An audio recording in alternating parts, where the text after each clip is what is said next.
I told him I was scared that my body would change and he wouldn't be attracted to me anymore.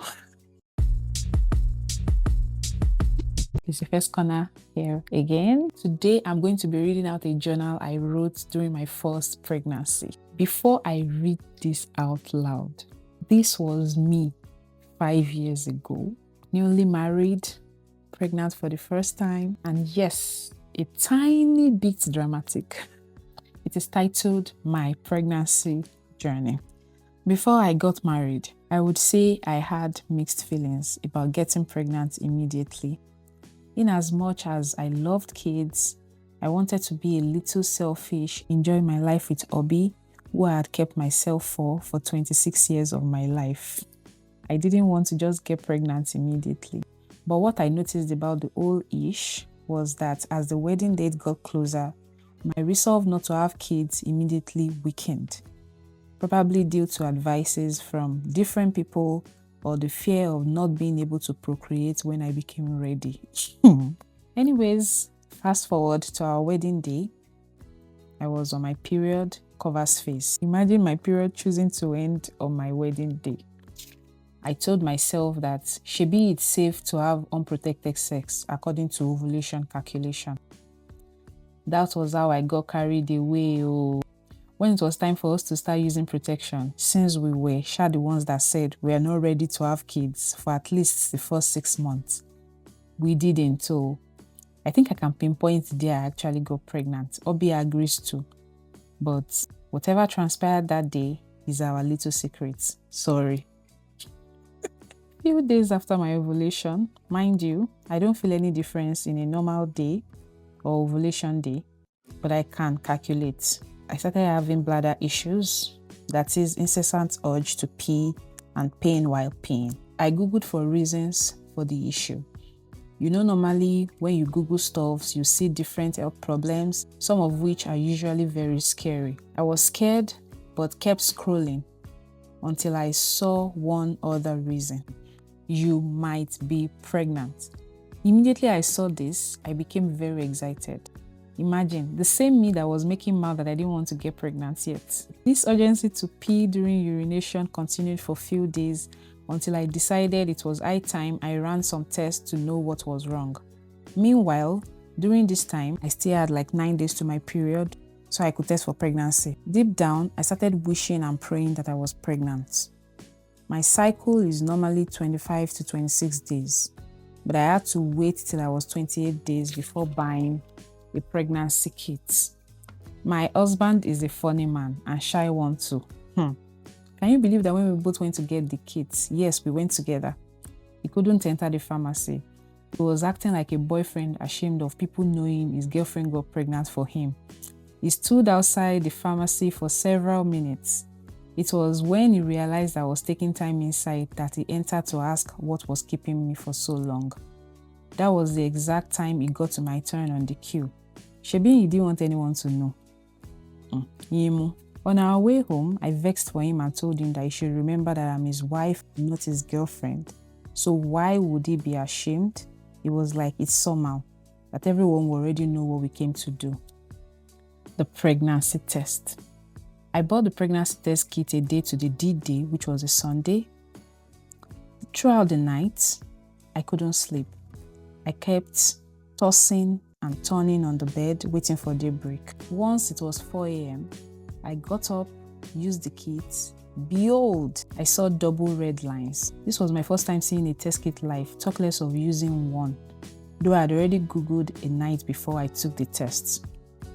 When I saw 2 lines, I went to meet my husband. I woke him up and told him, "Baby, I'm pregnant." He said, "Wow, congrats." I thought as much and slept back. I was disappointed in capital letters. How could this man just say this with little to no emotion? I now asked, "Is that all you'll say?" He said he was sorry, that it was cause he had already been suspecting even before I took the test. He hugged me and congratulated me again. I was full of emotions. I didn't know whether to be happy or sad. I was happy, then sad, then scared, then burst into tears. Obi asked why I was crying. I told him I was scared that my body would change and he wouldn't be attracted to me anymore. He pacified me and told me he would be attracted to me nonetheless, and that he was sure my body wouldn't change in a bad but better way. Oh. In the morning, I called my mom to tell her I tested positive, chatted my sisters up and told them to. Guess what? It was in the afternoon that I realized I still wasn't 100% sure I was pregnant. So my sister, Ibukun, who is studying nursing, said I should do the test again. This time around, the second line was even more bold than it was in the morning. Come and see another round of excitement. My first pregnancy scan. Immediately after the excitement fizzled, morning sickness started. I was weak, dizzy, having body pains, lost appetite, and was always crying. I was also having severe headache that I had to barb my hair. Then I had to resume to work because my annual leave had ended. When I got to work, my boss made work miserable for me. Story for another day. Imagine going through hell at work, coupled with the fact that I had first trimester wahala, and also the fact that my husband and I were living apart. I was staying alone. It was a nightmare. I started regretting not holding on to the decision not to get pregnant until I got my transfer to Lagos. At least, I would have Obi to pamper and take care of me. When I was 5 weeks plus gone, I decided to go to the hospital for scan. The urine test showed that there was no HCG or so, meaning no pregnancy detected. I was told to come back after 2 days for scan.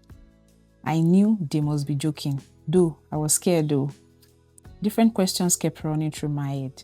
Did I have a miscarriage? But I didn't bleed. Did I not fall pregnant? Was the morning sickness fake? But I kept my calm. I went back to the hospital 2 days later, and behold, the radiographer told me I was 5 weeks pregnant. I couldn't see the sonogram, but I was so elated. My second pregnancy scan. Due to the corona epidemic, companies were temporarily shut and the country was on lockdown. My husband was able to travel down to where I stay before the total lockdown. The morning sickness continued, though I didn't vomit, but retched a lot. I couldn't use perfumes because I hated anything called smell. I couldn't drink water except it had ginger and was chilled. It was a nightmare. I kept counting down to 12 weeks and kept hoping and praying the phase would pass by then. When I was 10 weeks gone, I told my husband I wanted to go for another scan because I wanted him to follow me before the lockdown ended. When we got there, the guy in charge was saying we came late, blah, blah, blah. But I wasn't interested in all that. I wanted to see how my baby was doing. I told him I wanted to view my baby's growth. It was like, imagine, after coming late. He warmed up to us a few minutes later. The scan was out of this world. Obi and I, seeing our baby was so emotional for both of us. The morning sickness was totally worth it. My baby was so tiny and moving very fast. I was in love. When we got home, Boo was on cloud 9. He said he wanted to talk to his baby. He would say, "Baby, you are great. You're a blessing to your generation, blah, blah." I was 10 weeks gone according to my calculation, but 11 weeks according to the scan. I called my mom to ask why. She said it's likely our baby will be tall, because the number of weeks are determined by the number of inches, which is the height. I think that was the day my morning sickness officially ended. The end. Thank you for watching. If you enjoyed this video, kindly hit the subscribe button. Thank you. See you next time. Bye.